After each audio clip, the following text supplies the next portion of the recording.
Magandang araw mga kalukban, meron tayo ngayon home service, isang automatic washing machine, Panasonic po ang brand po niya mga kalukban. So ayan, testing po natin. So wala po siyang power, kahit anong pindot po natin, wala po siyang power. Ngayon buksan natin mga kalukban kung anong problema nitong washing machine mga kalukban. So ayan, nabuksan natin mga kalukban itong board. So meron na agad dito tayo nakita, ayan po siya, may umido po yung power button po nung itong washing machine mga kalukban. So titingnan natin kung anong problema nito mga kalukban. So diyan may mga umido na nakita tayo mga kalukban. Itong side na to mga kalukban, nasa may power button po niya.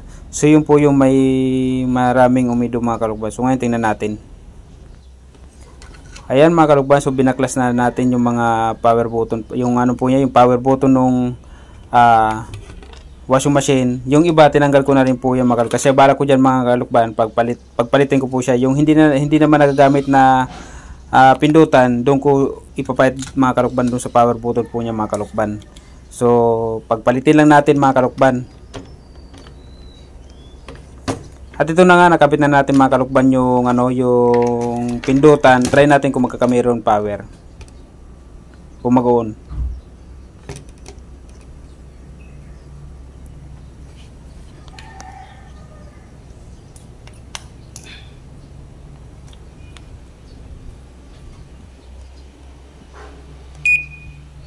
So yun mga kalukban, nagkameron na po siya power. So yun ang problema lang niya mga kalukban, yung pindutan lang po niyang isa para dun sa power button mga kalukban. Ginawa ko na lang kaya wala akong dalang pamalit mga kalukban.